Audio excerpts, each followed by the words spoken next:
dry and also warm too, kicking in a little bit of a southwest breeze that'll put temperatures back to the mid 80s. It's already warm this morning. Many of you have turned the air conditioning back on as temperatures are already in the 70s. A little uncomfortable and a little more humidity sneaking in too. Let's take a live look at our Quad City traffic camera network where we're watching Interstate 80.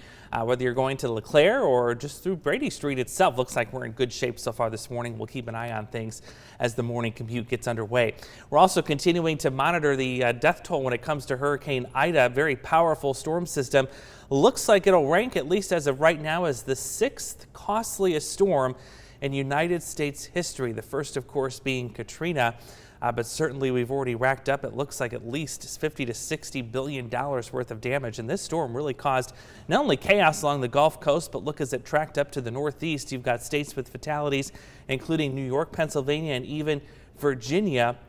A lot of this related, of course, to the floodwaters and all the heavy rain. Right now, the preliminary death count is around 71 individuals. And looking at the weather fatalities, if you rank these in order of lightning, flooding, heat, and even tornadoes, you notice that flooding really stands out. And actually, it's the second leading cause of death when it comes to weather-related fatalities.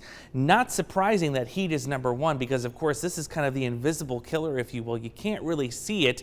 It's more of a feeling. So you really don't know when you're going to be in kind of the harm's way, if you will, or when you're kind of reaching the end, if you will, because heat, of course, not something you're visibly seeing. Oftentimes it's too late before you notice things are going terribly wrong. With flooding, though, you're certainly in a lot of different situations, whether it's a vehicle or in the case of New York State, where some people were in their basement apartments and the water just came in so quickly and overwhelmed them.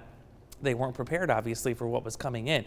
So it's something to kind of keep in the back of your mind, especially here. It doesn't matter where you live. Flooding could impact anyone, whether you're at the top of a hill or if you're in a river valley. Always something to keep an eye on, especially take seriously if you've got a flood watch or a flash flood warning in place for your specific region. Not expecting any weather like that today, thankfully. It is going to get a little busy this afternoon as we've got a cold front working through.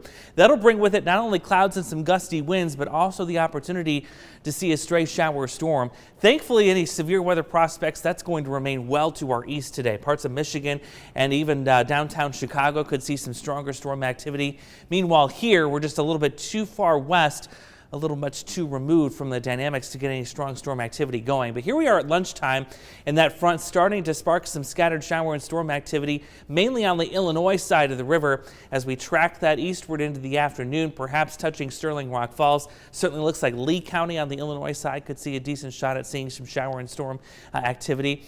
But most of this, again, going to leave many of us dry.